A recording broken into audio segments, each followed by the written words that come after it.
السلام علیکم ورحمۃ اللہ وبرکاتہ۔ بسم اللہ الرحمن الرحیم۔ رب اشرح لی صدری ویسر لی امری واحلل عقدۃ من لسانی یفقہوا قولی۔ بسم اللہ الرحمن الرحیم۔ آج ہم انشاءاللہ سٹارٹ کریں گے 30 پارہ، لاسٹ پارہ۔ اہلاً و سہلاً مرحبا۔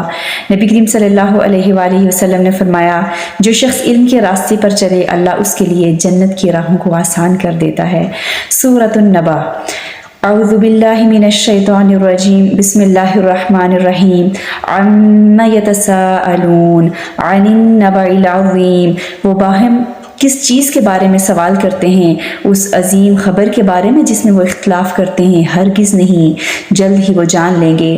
اہل مکہ سے خطاب کیا جا رہا ہے کہ تم آخرت کے بارے میں سنتے ہو پھر بھی شک کرتے ہو۔ ان کو وارن کیا گیا، آج اس دنیا میں آخرت کا انکار کرنے والے جلد ہی جان جائیں گے۔ قیامت جب آئے گی سب کو پتہ چل جائے گا، اتنے بڑے پیمانے پر آئے گی کہ سب جان لیں گے۔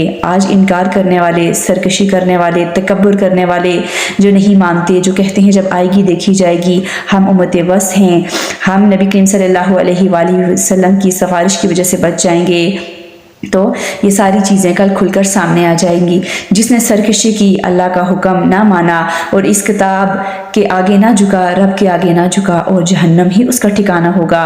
یعنی اللہ کی نافرمانی، دنیا کے پیچھے دوڑنا انسان کے برے انجام کی طرف اس کو لے جاتا ہے۔ جنت میں جانے کے لیے نفس اور خواہشات پر کنٹرول کرنا ضروری ہے۔ سورۃ عبس۔ بسم اللہ الرحمن الرحیم۔ عبس وتولی ان جاءہ الاعمی وما یدریک لعلہ یزکی۔ اس نے ماتھے پر شکن ڈالے اور منہ پھیر لیا، اس لیے کہ اس کے پاس ایک نابینا آ گیا۔ اور اے نبی صلی اللہ علیہ وآلہ وسلم، آپ کو کیا خبر شاید کہ وہ پاکیزگی حاصل کرتا ہو۔ ان آیات کے بارے میں پس منظر یہ ہے کہ یہ آیات حضرت عبداللہ بن ام مکتوم رضی اللہ تعالیٰ عنہ کے بارے میں نازل ہوئی۔ ایک مرتبہ نبی کریم صلی اللہ علیہ وآلہ وسلم کی خدمت میں اشرف قریش بیٹھے گفتگو کر رہے تھے کہ اچانک ابن ام مکتوم رضی اللہ تعالیٰ عنہ جو نابینا تھے تشریف لے آئے اور آ کر نبی کریم صلی اللہ علیہ وآلہ وسلم سے دین کے بارے میں پوچھنے لگے۔ نبی کریم صلی اللہ علیہ وآلہ وسلم نے اس پر کچھ ناگواری محسوس کی اور کچھ بے توجہی سی برتی، چنانچہ تنبیہ کے طور پر ان آیات کا نزول ہوا۔ اللہ کے ہاں بڑا مقام اس کا ہے جو اس کی طرف دوڑتا ہو۔ دنیا میں ہمیں دیکھنا چاہیے کہ ہماری دوڑ کس کی طرف ہے، ہم کس چیز کے پیچھے دوڑتے ہیں۔ ہمیں اگر اپنا مقام دیکھنا ہے تو ہم نے دیکھنا ہے کہ رب کے ہاں میرا مقام کیا ہے۔ ہم اکثر دنیا سے محبت چاہ رہے ہوتے ہیں، دنیا کے لوگوں کے ساتھ ہماری اٹریکشن ہوتی ہے، فلاں میری بات سن لے، فلاں میری بات نہیں سنتا۔ نہیں، ہم یہ دیکھیں کہ رب کے ہاں میرا مقام کیا ہے، میں اپنے اللہ کے لیے کتنا وقت گزارتی ہوں، میں اپنے اللہ کے لیے کیسے جیتی ہوں، میں بندوں کے لیے کتنا جیتی ہوں، اپنے نفس کے لیے میں نے کیا کیا۔ تو مقام دیکھنا ہے تو رب کے ہاں اسی میں سکون بھی ہے، اسی میں اطاعت بھی ہے۔ پھر ہدایت مل جائے تو انسان پھر اللہ کے لیے کام کرنا شروع ہو جاتا ہے۔ تو اللہ تعالیٰ سے ہم طلب کے ساتھ ہدایت مانگتے رہیں۔ بسم اللہ الرحمن الرحیم۔ یوم یفر المرء من اخیہ۔ قیامت کے دن انسان اپنے بھائی سے بھاگے گا اور اپنی ہی ماں سے اور اپنے باپ، بیوی، بیٹوں سے بھاگے گا کہ اس دن کوئی مجھ سے کوئی فیور نہ مانگ لے، کوئی مجھ سے میری نیکیاں نہ مانگ لے۔ یعنی اس دن ہر شخص دوسرے سے بے نیاز ہو جائے گا تاکہ ایسا نہ ہو کہ وہ اس سے کوئی اس کی نیکی، اس کی اچھائی مانگ لے۔ الغرض نفسا نفسی کا عالم ہوگا۔ اس کے برعکس ایمان والے جو لوگ ہوں گے، اہل ایمان کے چہرے روشن ہوں گے، جنہیں ان کے نامہ اعمال ان کے دائیں ہاتھ میں ملیں گے، جس سے انہیں اپنی اخروی سعادت اور کامیابی کا یقین ہو جائے گا اور ان کے چہرے خوشی سے تمتما رہے ہوں گے۔ آج ہم میں سے کون نہیں چاہے گا کہ ہمارے چہرے خوشی سے تمتما رہے ہوں، ہمارا رب ہم سے راضی ہو، ہم اپنی اللہ کا ملاقات کا شوق رکھتے ہوں۔ تو پھر ہم سب اپنے آپ سے سوال کریں کہ میں اپنے رب کی ملاقات کا کتنا شوق رکھتی ہوں۔ جتنا زیادہ شوق اتنی اچھی پھر ہم تیاری بھی کریں گے، ہم غور و فکر بھی کریں گے، ہم دنیا میں رہتے ہوئے سوچ کر اپنی زندگی بھی بسر کریں گے۔ تو اللہ تعالیٰ سے دعا ہے کہ ہم سب کو اللہ تعالیٰ اپنی ملاقات کا شوق لگا دے، آمین۔ سورۃ التکویر۔ بسم اللہ الرحمن الرحیم۔ وَإِذَا الْمَوْءُودَةُ سُئِلَتْ۔ اور جب زندہ گاڑی ہوئی لڑکی سے پوچھا جائے گا، بِأَيِّ ذَنبٍ قُتِلَتْ، کس گناہ کی وجہ سے وہ قتل کی گئی۔ قیس بن عاصم رسول اللہ صلی اللہ علیہ وآلہ وسلم کے پاس آئے، کہا اے اللہ کے رسول، میں نے دور جہالت میں اپنی 8 بیٹیوں کو زندہ دفن کیا ہے۔ یہ حالت تھی دور جہالت کی، اب وہ مسلمان ہو کر پریشان تھے، پشیمان تھے اپنی غلطی پر کہ اس کا کفارہ کس طرح ادا کروں، تو رسول اللہ صلی اللہ علیہ وآلہ وسلم سے کہنے لگے کہ اب مجھے کیا کرنا چاہیے۔ اس کے برعکس ہم دیکھیں کہ اسی طرح بعض خواتین لا علمی میں جو بچے ابارٹ کروا دیتی ہیں پیٹ کے اندر ہی، یا پھر بچے کو جو ہے ابارٹ کروا دینا، یا پھر بچہ جب دنیا میں آ جائے تو پھر اس کا جو ہے اولاد قتل، یہ چیز، تو اس چیز کے بارے میں ہمیں جاننا چاہیے کہ یہ کتنا بڑا گناہ اور اس کے اوپر پھر کفارہ کتنا زیادہ ہے۔ کیا ہم اس کی اتنی استطاعت رکھتے ہیں؟ ہم یہ کر سکتے ہیں؟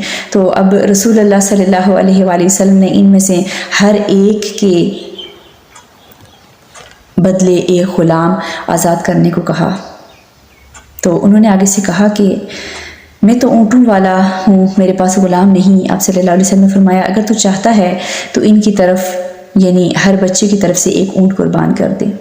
تو اس چیز سے بچنا چاہیے، جتنی بھی عورتوں سے اگر اس طرح کی کوئی غلطی ہو گئی ہے تو کفارہ ادا کریں۔ اتنی استطاعت نہیں تو انسان کے بس میں توبہ استغفار تو ہے کہ سچے دل سے انسان اللہ تعالیٰ سے معافی مانگ لے، تو اللہ تعالیٰ کی ذات بہت بڑی ہے، وہ معاف کرنے والی ہے۔ وہ بار بار کہتا ہے کہ انسان زمین سے آسمان تک گناہ کر کے آئے، ایک دفعہ پلٹ کر سچی توبہ کر لے اور آئندہ کے لیے اس گناہ کو رپیٹ نہ کرے تو میں معاف کرنے والا ہوں۔ تو اللہ تعالیٰ سے معافی مانگتے رہنا چاہیے اپنے غلطیوں پر۔ سورۃ الانفطار۔ اعوذ باللہ من الشیطان الرجیم، بسم اللہ الرحمن الرحیم۔ آیہ نمبر 10 اور 11۔ وَإِنَّ عَلَيْكُمْ لَحَافِظِينَ كِرَامًا كَاتِبِينَ، حالانکہ تم پر نگران فرشتے مقرر ہیں، مقرر لکھنے والے، یعنی عزت والے فرشتے ہیں۔ رسول اللہ صلی اللہ علیہ وآلہ وسلم نے فرمایا میرے پاس کچھ فرشتے رات کو اور کچھ رات کو یک کے بعد دیگرے حاضر ہوتے ہیں۔ یہ فرشتے نماز فجر اور نماز عصر کے وقت اکٹھے ہوتے ہیں، پھر جو فرشتے تمہارے درمیان رات کو رہ چکے ہوتے ہیں وہ آسمانوں پر چڑھ جاتے ہیں۔ اللہ تعالیٰ باوجود اس کے کہ ہر چیز جانتا ہے خود ان سے پوچھتا ہے تم نے میرے بندوں کو کس حال میں چھوڑا؟ وہ کہتے ہیں جس وقت ہم ان کے پاس سے جدا ہوئے تب وہ نماز پڑھ رہے تھے۔ سبحان اللہ، یعنی فجر کی، اور جب ان کے پاس گئے تب بھی وہ نماز پڑھ رہے تھے، یعنی عصر کی نماز۔ تو یہ دو نمازیں خاص طور پر بہت ہی اہم ہیں، ساری ہی اہم ہیں، لیکن یہاں پر ان کا ذکر ہے۔ اس وقت فرشتوں کی تبدیلی ہوتی ہے۔ آپ دیکھا کریں کہ عصر تک دن بھر کے کیا کام آپ نے کیے اور پھر عصر سے لے کر فجر تک کیا کام کیے، ان میں سے نیکیوں کا کتنا حصہ تھا، ان میں اللہ کا کتنا حصہ تھا، ان میں قرآن کی تلاوت کتنی تھی، ان میں صدقہ و خیرات کتنا تھا، ان کے ساتھ دوسروں میں حسن سلوک، اچھا اخلاق کتنا تھا۔ ساری چیزوں پر انسان غور و فکر کریں، لوگوں کے لیے کتنے کام آئے، اچھے اچھے کام کتنے کیے۔ رسول اللہ صلی اللہ علیہ وآلہ وسلم نے فرمایا ایک آدمی نے الحمدللہ کثیرہ کہا تو اس نے اللہ کی تعریف بڑے خوبصورت انداز میں کی، تو اس کلمے کو لکھنا فرشتے پر بھاری ہو گیا، یعنی اس سے وہ سنبھل نہیں رہا تھا۔ اس نے اپنے رب عز وجل سے رجوع کیا اور کہا کہ میں کیا کروں؟ تو اللہ تعالیٰ نے فرمایا جس طرح میرے بندے نے کثیراً کثیرا کثیرا کہا، یعنی جس طرح کہا، جس درجے سے کہا، جس شوق سے کہا ویسا ہی لکھ لو تو اس کی جزا اللہ خود ہی انسان کو دے گا۔ تو بات یہ ہے کہ ہمیں صرف عبادت ہی نہیں کرنی بلکہ عبادت میں حسن پیدا کرنا ہے۔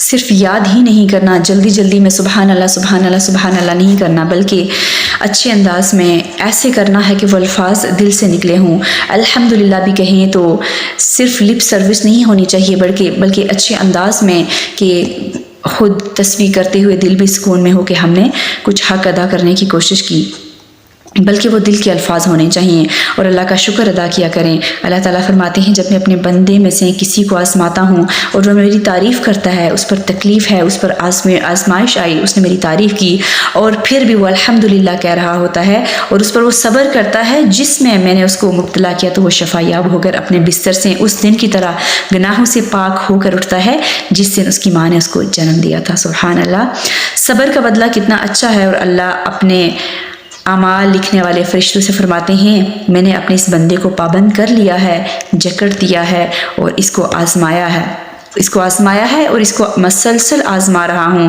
تم اس کی تندرستی کی حالت میں اس کے اعمال کا اجر لکھتے تھے، اس کو برقرار رکھو۔ یعنی جو تندرستی کی حالت میں اس نے عبادات کی، نمازیں پڑھی، صدقہ کیا اور جو اچھے کام کیے، وہ اب بیماری کی حالت میں یہ نہیں کر سکتا، اب ویسے ہی لکھتے جاؤ۔ اب یہ اٹھ نہیں سکتا، اب یہ مسجد جا نہیں سکتا، اب یہ قیام نہیں کر سکتا، اب یہ بیمار ہے، اب یہ ہسپتال میں ہے، اس کے سارے اجر لکھتے جائیے۔ جو یہ اپنی جوانی میں کرتا رہا ہے، تو جوانی میں اگر محنت کے ساتھ عبادات کی جائیں، اچھے اچھے کام کیے جائیں اگر ہم خوشحالی میں اپنے رب کو یاد رکھیں گے تو وہ تکلیف، وہ آزمائش، وہ بیماری میں اپنے بندے کو یاد رکھے گا۔ تو ایک طرف انسان کی دیکھیں درجات کی بلندی ہو رہی ہے اور دوسری طرف اس کے گناہ جھڑ رہے ہوتے ہیں، دوسری طرف اس کے جتنے بھی پچھلے اعمال ہیں وہ ان کو دوبارہ سے ریکارڈ کیا لکھا جا رہا ہے۔ لیکن اگر ہم اس دنیا میں ان اوقات کو ضائع کر دیں گے جوانی میں صرف کھیل کود اور دوستوں کی کمپنی اور موبائل فون، ٹائم ویسٹ، تو پھر بیماری کے اوقات میں بھی ہمارا رب ہمیں یاد نہیں رکھے گا۔ سورۃ المطففین، بسم اللہ الرحمن الرحیم۔ ویل للمطففین الذین اذا اکتالوا علی الناس یستوفون واذا کالوہم او وزنوہم یخسرون۔ ڈنڈی مارنے والوں کے لیے تباہی ہے، وہ کہ جب وہ لوگوں سے ناپ کر تو لیتے ہیں، پورا پورا لیتے ہیں، اور جب وہ انہیں ناپ کر یا تول کر دیتے ہیں تو کم دیتے ہیں۔ لینے کے پیمانے اور ہیں اور دینے کے پیمانے اور ہیں۔ کیا وہ یہ خیال نہیں کرتے کہ وہ اٹھائے جائیں گے؟ کیا انہیں اس بات کی کوئی فکر، پریشانی، غم نہیں ہے کہ انہوں نے ایک دن اس دنیا کو چھوڑ کر اپنے رب کو جواب دینا ہے؟ یوم یقوم الناس لرب العالمین، آیت نمبر 6، جس دن لوگ رب العالمین کے سامنے کھڑے ہوں گے، کیا انہیں اس بات کا یقین نہیں ہے؟ ابن عباس کہتے ہیں کہ نبی کریم صلی اللہ علیہ وآلہ وسلم جب مدینہ تشریف لائے تو مدینہ والے ناپ تول میں سب سے برے تھے۔ نبی کریم صلی اللہ علیہ وآلہ وسلم کے آنے سے پہلے مدینہ والوں کا ناپ تول ٹھیک نہیں تھا۔ اللہ سبحانہ و تعالیٰ نے یہ صورت اتار دی، اس کے بعد وہ ٹھیک ٹھیک ناپنے لگے۔ یاد رکھیے وزن امانت ہے، ناپ امانت ہے، کسی کو بھی دیتے وقت پورا پورا دینا چاہیے۔ وہ پیمانے کس طرح سے ہونے چاہیے اس کو ہم ڈسکس کریں گے۔ رسول اللہ صلی اللہ علیہ وسلم نے فرمایا جو لوگ ماپ تول میں کمی کرتے ہیں انہیں قحط سالیاں اور بادشاہوں کے ظلم دبوچ لیتے ہیں۔ رسول اللہ صلی اللہ علیہ وآلہ وسلم نے فرمایا جس نے دھوکہ دیا یعنی کم ناپ یا تول کر دیا وہ ہم میں سے نہیں، اور مکر اور دھوکہ آگ میں ہوں گے۔ یاد رکھیے ناپنا اور تولنا چیزوں کے بارے میں ہی نہیں بلکہ اس میں بزنس کے بارے میں، عمومی طور پر جو حقوق و فرائض ہیں، آپس میں اعتدال کا رویہ، ہر چیز آ جاتی ہے۔ جب ہم اپنے حقوق کی بات کرتے ہیں کہ یہ میرا حق ہے تو ساتھ ہی ہمیں یہ بھی سوچنا چاہیے، یہ بھی خیال کرنا چاہیے کہ میرا کچھ فرض بھی ہے۔ ہم دوسروں کے لیے تو ایکسپیکٹیشن رکھتے ہیں کہ لوگ ہمارے ساتھ اچھا کریں، لوگ ہمارے لیے اچھے بن جائیں، لیکن ہمارے اپنے فرائض کیا ہیں یہ ہم نہیں سوچتے۔ اپنے بارے میں ہم نہیں سوچتے کہ ہم دوسروں کے بارے میں، دوسرے میرے بارے میں کیا سوچتے ہیں، میں دوسروں کے لیے کیسی ہوں، ہم دوسروں کے لیے کتنا باعث سکون ہے یہ ہم نہیں سوچتے، ہم دوسروں کو کتنی راحت پہنچاتے ہیں ہم یہ نہیں سوچتے۔ آج آپ دیکھیں کہ لوگوں کے درمیان عجب طرح کی کشمکش شروع ہو چکی ہے، عجب طرح کے لڑائی جھگڑے گھر میں، بہن بھائیوں کے، میاں بیوی کے، ساس سسر کے درمیان اور ہسبینڈ وائف کے درمیان، یعنی ہر رشتے میں جو ہے وہ کھٹ پٹ وہ لگی رہتی ہے۔ ساس بہو کو اگر دیکھ لیں تو ان میں جھگڑے، ماں بیٹی کے ساتھ جھگڑ رہی ہے۔ یہ ساری چیزیں کس وجہ سے؟ ساس چاہتی ہے کہ اس کی جو بہو ہے وہ اس کو رسپیکٹ دے، بہو چاہتی ہے اس کو آزادی دے دی جائے۔ ہر طرح سے ہر ایک انسان آزادی چاہتا ہے، ہر ایک بیسیکلی اپنا حق چاہتا ہے، لیکن حق دینا کوئی نہیں چاہتا۔ بیٹی جو ہے وہ اپنے حقوق جتلاتی ہے، ہر کوئی بس لینے کے چکر میں، یا دینا کوئی بھی نہیں چاہتا۔ تو ہم یہاں پر یہ سوچیں کہ میں اگر بیٹی کا رول پلے کر رہی ہوں تو کیا میں بیٹی ہونے کا رول ٹھیک پلے کر رہی ہوں؟ ایک ساس ہے وہ سوچے کہ کیا میں ساس ہونے کے سارے حقوق ادا کر رہی ہوں؟ ایک بہو ہے تو وہ سوچے کہ کیا میں بہو ہونے کے سارے فرائض حقوق ادا کر رہی ہوں؟ بیٹا ہے تو وہ سوچے کہ کیا میں ایک بیٹا ہونے کا حق ادا کر رہا ہوں؟ یعنی ہر ایک انسان اگر اپنی ذمہ داری سمجھ جائے تو معاشرے سے بہت ساری برائیاں، یہ جھگڑے فساد، یہ روز مرہ کے جو فتنے فساد جس کی وجہ سے پھیل رہے ہیں تو یہ سب ختم ہو جائیں گے۔ اس کے علاوہ اگر ہم دیکھیں تو ہم عام معاملات میں دوستوں کے ساتھ ہمارا اگر کوئی معاملہ ہے تو ہم اس کے ساتھ کیسے ہیں، ہم غور و فکر کریں۔ ہم اگر کالج، یونیورسٹی، ہم کوئی آفس وغیرہ میں جاب کریں تو ہر ایک شخص کے ساتھ، چاہے میں گھر میں ہوں، چاہے میں گھر سے باہر ہوں، میں گاڑی میں ہوں، تو ہر ایک کے ساتھ میرا معاملہ کیا ہے؟ کیا میں اپنا بیسٹ دے رہی ہوں؟ دوسروں سے تو ہم ہمیشہ توقع رکھتے ہیں کہ دوسرا ہمارا best of the best way میں وہ ہمارے لیے ہر ٹائم کھڑا رہے، وہ ٹھیک رہے، لیکن ہمارے ساتھ کوئی زیادتی نہ کرے۔ ہر ایک انسان یہ چاہتا ہے، تو جو ہم دوسروں سے ایکسپیکٹیشن رکھتے ہیں ویسے ہم خود بن جائیں۔ تو یاد رکھیے قیامت کے دن ناپ تول کے بارے میں بھی سوال کیا جائے گا اور حقوق و فرائض کے بارے میں بھی۔ بعض اوقات ہم دوسروں کے ساتھ ضد لگا دیتے ہیں چونکہ اس نے میرے ساتھ یہ کیا اس لیے میں یہ کروں گی، ایسا نہیں ہونا چاہیے۔ یاد رکھیے کہ اس سے اس کے بارے میں سوال ہوگا، آپ سے آپ کے بارے میں سوال ہوگا، شوہر سے اس کے بارے میں سوال ہوگا، اس نے فرض پورا کیا یا نہیں کیا، بیوی سے اس کے بارے میں سوال ہوگا، اس نے اپنا جو اس کے فرائض تھے اس نے وہ پورے کیے یا نہیں کیے۔ تو ہر شخص کو اپنے فرائض ادا کرنے کے بارے میں سوچنا چاہیے، اور جب ہر شخص اپنا فرض ادا کرتا ہے تو معاشرے کے اندر ایک خوشگواری، ایک سکون کی سی کیفیت آ جاتی ہے۔ لیکن جو صرف حق لینے یا چھیننے کے چکر میں ہو، وہاں پھر پریشانیاں، فتنے، فساد، جھگڑے، پھر خاندانوں کے خاندان اجڑ جاتے ہیں۔ یاد رکھیے کہ حسن اخلاق کے اعلیٰ نمونے پر اگر دوسرا اچھا نہیں کر رہا تو آپ اچھا بن کے دکھا دیں۔ قرآن ہمیں یہی سکھاتا ہے، قرآن ہمیں یہی تعلیم دیتا ہے، ہمارے نبی ان کے اخلاق کی مثالیں ہمارے سامنے، وہ ہمیں کیسی تعلیمات دے گے کہ کوئی ہمیں ایک سنائے گا کیا ہم آگے سے 10 سنائیں گے؟ نہیں، خاموشی بہترین جواب ہے۔ وَإِذَا خَاطَبَهُمُ الْجَاهِلُونَ قَالُوا سَلَامًا ادْفَعْ بِالَّتِي هِيَ أَحْسَنُ، اس طریقے سے برائی کو دور کرو جو سب سے بہترین ہے۔ ہم برائی کو برائی سے دور کرتے ہیں، بلکہ اس کو اچھائی سے دور کرنا چاہیے، وہی سب سے بہترین ہے۔ تو یاد رکھیے کہ زندگی درگزر کرنے، معاف کرنے سے ہی اچھی گزرتی ہے، چاہے وہ کوئی بھی ریلیشن شپ ہو، وہ ہسبینڈ وائف کا ہے، وہ کولیگس کا ہے، وہ آفس میں ہے، وہ اسکول کالج میں ہے۔ تو ہر انسان کو بیسیکلی اپنی رسپانسبلٹی، اپنی ذمہ داری سمجھنی ہوگی، غور و فکر کرنا ہوگا، اپنی غلطیوں پہ نظر ڈالنی ہوگی، ایڈمٹ کرنا ہوگا کہ مسٹیک ہم سے ہوئی ہے، سوری کر کے آگے بڑھنا ہو تو معاملات ٹھیک ہو جاتے ہیں، خوشحالی آ جاتی ہے، پھر وہاں پر سکون ہی سکون ہوتا ہے۔ تو ہم اگر اپنی زندگیوں میں سکون چاہتے ہیں تو ہمیں یہ سب کرنا ہوگا۔ آج آپ نے دیکھا ہوگا کہ کتنے ہی لوگوں کے پاس مال و دولت ہے، نوکر چاکر ہیں، گھر، گاڑی، بنگلہ، پیسہ، عیش و عشرت سب کچھ، لیکن آپ نے سنا ہوگا کہ وہ کہتے ہیں ہمارے پاس سکون نہیں ہے۔ سکون پھر کیسے آئے گا؟ تو ہم صرف حق لینا اگر چھیننا چاہیں گے، جھگڑا فساد کریں گے، ہم اللہ کی کتاب چھوڑ کر صرف دنیا کی زندگی میں ہم لگے رہیں گے تو پھر وہ سکون نہیں آئے گا۔ سکون ہے الا بذکر اللہ تطمئن القلوب۔ سورۃ الفجر، اعوذ باللہ من الشیطان الرجیم، بسم اللہ الرحمن الرحیم۔ یا ایتھا النفس المطمئنہ، آیہ نمبر 27، ارجعی الی ربک راضیۃ مرضیہ فادخلی فی عبادی وادخلی جنتی۔ 27 to 30، اے مطمئن روح، تو اپنے رب کی طرف چل، اس حال میں کہ تو اس سے راضی، وہ تجھ سے راضی، پھر تو میرے بندوں میں داخل ہو جا اور میری جنت میں داخل ہو جا۔ اللہم انی اسألک الجنہ رب ابنی لی عندک بیتا فی الجنہ، آمین۔ جو لوگ دنیا میں اطمینان کے ساتھ اللہ کی عبادت کرتے رہے، پورے شرع صدر کے ساتھ، اسے کہا جائے گا موت کے وقت ارجعی الی ربک راضیۃ مرضیہ، اپنے رب کی طرف لوٹ چل تو اس سے راضی، وہ تجھ سے راضی۔ سبحان اللہ، مومن موت کے وقت اپنے رب سے راضی ہوگا۔ حدیث میں آتا ہے یقیناً مومن کے ہر حال میں خیر ہے، اس کی جان اس کے دونوں پہلو سے نکل رہی ہوتی ہے، اس حال میں کہ وہ اللہ کی تعریف کر رہا ہوتا ہے، جان دینے پر بھی اللہ کی تعریف کر رہا ہوتا ہے، موت سے نہیں گھبراتا، کیونکہ موت تو اللہ تعالیٰ سے ملاقات کا ذریعہ ہے، گھبراتا نہیں اپنے گناہوں سے۔ لیکن اگر ان سے بچ بچ کر زندگی گزاری ہوگی تو نفس مطمئنہ حاصل ہوا۔ پھر فرشتے بھی نیک روح کو دعا دیتے ہیں جب وہ اس کو لے کر اوپر چڑھتے ہیں، اور اوپر آسمان والے کہتے ہیں پاکیزہ روح زمین کی طرف سے آئی ہے، اللہ اس پر اور اس کے جسم پر جسے تو آباد رکھتی تھی رحمت فرمائے، تو میرے نیک بندوں میں داخل ہو جا، میری جنت میں داخل ہو جا۔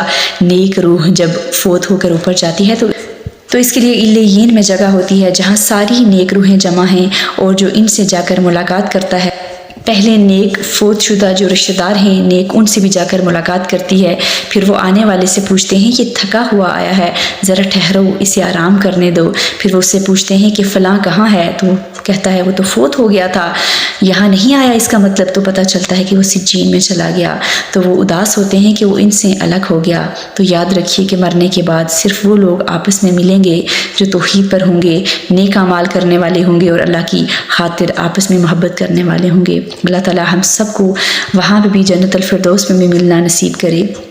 فَإِذَا فَرَغْتَ فَانصَبْ، جب آپ فارغ ہو جائیں تو محنت کریں اور اپنے رب کی طرف رغبت کیجئے۔ فراغت بھی ایک نعمت ہے۔ فراغت میں کیا کرنا چاہیے؟ سونا چاہیے، پب جی کھیلنا چاہیے، گیمز، کوکنگ کرنی چاہیے، اللہ کا ذکر کرنا چاہیے، دوستوں کے ساتھ بیٹھ کر فالتو وقت ضائع کرنا چاہیے۔ کیا کرنا چاہیے آخر فارغ وقت میں؟ فَإِذَا فَرَغْتَ فَانصَبْ، تو محنت کریں۔ وہ کس کام کی محنت ہے؟ سب سے پہلے اس چیز کو یاد رکھنا کہ أَيُّكُمْ أَحْسَنُ عَمَلًا، پرپز آف لائف، اللہ تعالیٰ نے مجھے اس دنیا میں کیوں بھیجا تھا؟ تو سب سے پہلے یہ جاننا کہ فراغت جو ہے، فارغ رہنا، یہ اللہ تعالیٰ کی طرف سے نعمت ہے، تو اس نعمت میں نے کیا کرنا ہے، اس چیز پہ سب سے پہلے غور و فکر کرنا۔ دنیا میں بہت سارے لوگ بہت سارے کاموں میں مصروف ہیں، اس وقت بھی بہت سارے لوگ بہت کاموں میں مصروف ہیں، لیکن ہم سوچیں کہ ہم اپنا فارغ وقت میں ہم کیا کرتے ہیں، کیا چیز مجھے اپنی طرف اٹریکٹ کرتی ہے، وہ موبائل فون ہے، وہ دوستوں کی کمپنی ہے، وہ کیا چیز ہے جس کی طرف میں سب سے زیادہ اٹریکٹ ہوتی ہوں۔ تو یاد رکھیے یہ قرآن پڑھ کر انسان کو یہ چیزیں سمجھ آ جاتی ہیں، اسے یہ پتہ چل جاتا ہے کہ میں نے اپنی لائف کو کیسے پروڈکٹیو بنانا ہے، پھر وہ زندگی کو بہترین طریقے سے ٹیکل کرنا سیکھ جاتا ہے، وہ پھر اپنی زندگی کو اسی موڑ کی طرف لے کے جاتا ہے جو کہ ایک صحیح راستہ، اور جس راستے پر چل کر جنت انشاءاللہ انسان کو ملے گی۔ انسان کوشش کر سکتا ہے، انسان یہ نہیں کہہ سکتا کہ جنت میرے ہی لیے ہے۔ تو یاد رکھیے کہ انسان کی عزت علم میں ہے، دنیا میں سب سے قیمتی چیز بھی علم ہے، تو اللہ تعالیٰ سے علم مانگا کریں، کوشش کیا کریں، محبت سے، طلب سے اپنی پیاس کو بڑھانا چاہیے۔ تو جس دل پر ڈیلی بارش ہوتی رہے گی علم کی، تو اس دل کا کیا عالم انشاءاللہ پھر وہ اللہ تعالیٰ کی رحمت میں، پھر وہ اللہ تعالیٰ کے راستے کی طرف ہی کوشش کرتا رہے گا۔ سورۃ الماعون آیہ نمبر 4، فویل للمصلین الذین هم عن صلاتهم ساہون، چنانچہ تباہی ہے ان نمازیوں کے لیے جو اپنی نماز سے غفلت کرتے ہیں۔ اس سے وہ لوگ مراد ہیں جو نماز پڑھتے ہی نہیں، یا پہلے پڑھتے رہے پھر سست ہو گئے، یا نماز مسنون وقت میں نہیں پڑھتے، اوقات میں نہیں پڑھتے، وقت چلا جاتا ہے پڑھتے، لیٹ کر کے پڑھتے یا جلدی پڑھتے ہیں، جی چاہا پڑھ لیا، نہیں چاہا تو نہیں پڑھ لیا، کوئی اتنی امپورٹنٹ چیز نہیں ہے، میرا بزنس امپورٹنٹ، میری فرینڈس کمپنی امپورٹنٹ، ساری چیزیں، تو یہ چیز نہیں ہونی چاہیے۔ انسان کو وقت کا خیال رکھتے ہوئے جو ہے اپنی نمازوں کی پابندی، ارکان کو پورا کرتے ہوئے، خشوع و خضوع کے ساتھ نماز کو سمجھتے ہوئے نماز کو ادا کرنا چاہیے، تاکہ اس کے بعد انسان کو اگلی نماز پڑھنے کے لیے بھی دل کرے۔ تو اب کرنا کیا ہے؟ الحمدللہ as you know all کہ ہمارا آج 30 پارہ بھی مکمل ہو گیا دورہ قرآن میں الحمدللہ۔ شیطان ہر انسان کے پیچھے لگا ہوا ہے، یہ ہم سب جانتے ہیں۔ ہم نے اپنے شیطان کو، ہر انسان کے ساتھ شیطان ہے، ایک نہیں چیلے کے چیلے ہمارے پیچھے آتے ہیں، ہم نے ان کو تھکا دینا ہے، وہ وار کرتا رہے گا، ہم تھکاتے رہیں گے۔ تعالیٰ سے دعا ہے کہ اللہ تعالیٰ ہم سب سے نیکیاں کرواتا رہے، اللہ تعالیٰ ہم سب کو اپنے دین کے کام کے لیے چن لے، اس زبان سے خیر کی کلمات، اللہ کی باتیں ہی نکلیں، اچھی باتیں ہی نکلیں، غلط باتیں ہماری زبان سے نہ نکلے، ہم تذکرہ کرنے والے ہوں۔ ہم نے دیکھا کہ صدقے کی کتنی اہمیت پہ بات کی گئی بار بار، اس کے علاوہ زکوٰۃ کی بات کی گئی، ابھی بھی اگر کسی کی زکوٰۃ ریمیننگ ہے تو اپنی زکوٰۃ دے دیں، صدقہ ڈیلی بیسس پہ کریں، اور اس کے علاوہ ذکر و اذکار کی بہت زیادہ تسبیحات کی بات کی گئی، سبحان اللہ و بحمدہ، سبحان اللہ العظیم، اللہ اکبر کبیرہ والحمد للہ کثیرہ، سبحان اللہ بکرۃ واصیلہ، درود پاک کی ہم نے کتنی فضیلت دیکھی۔ تو ان سب چیزوں کو ہم اپنی زندگی میں انشاءاللہ صرف رمضان میں لائیں گے، بلکہ رمضان کے علاوہ بھی ہم کنٹینیو رکھیں گے، اور اگلے جو 11 مہینے ہیں ان میں بھی ہم مزید اور بہترین طریقے سے کام کرنے کی کوشش کریں گے۔ یہ نہیں کہ ہم نے دورہ قرآن کر لیے، اس کو ہم آج بند کر لیں، آج مکمل ہوا، آج ہی دوبارہ سے دورہ قرآن شروع کیا جا سکتا ہے، ڈیفرنٹ وے میں لیکچر سنے جا سکتے ہیں، قرآن کی تلاوت کو خوبصورت انداز میں، اچھے انداز میں اور سیکھا جا سکتا ہے، تلاوت کی جا سکتی ہے۔ ڈیلی کا ٹارگٹ سیٹ کر لیں کہ ڈیلی میں نے اتنا پارہ پڑھنا ہے، اور جو پڑھنا ہے سمجھ کے پڑھنا ہے، اس پر عمل کرنا ہے۔ تو اللہ تعالیٰ سے دعا ہے کہ جو بھی ہم نے سیکھا، اللہ تعالیٰ ہم سب کو اس پر عمل کرنے کی توفیق عطا فرمائے، اور بار بار ہمیں اسی طرح سے درس و تدریس کا جو بھی سلسلہ ہے اس کو مزید بہتر سے بہترین طریقے سے کرنے کی توفیق عطا فرمائے۔ اللہ تعالیٰ سے دعا ہے کہ اللہ تعالیٰ ہم سب کو جنت الفردوس میں ملنا نصیب فرمائے۔ سبحانک اللہم و بحمدک، اشہد ان لا الہ الا انت، استغفرک و اتوب الیک۔ السلام علیکم ورحمۃ اللہ وبرکاتہ۔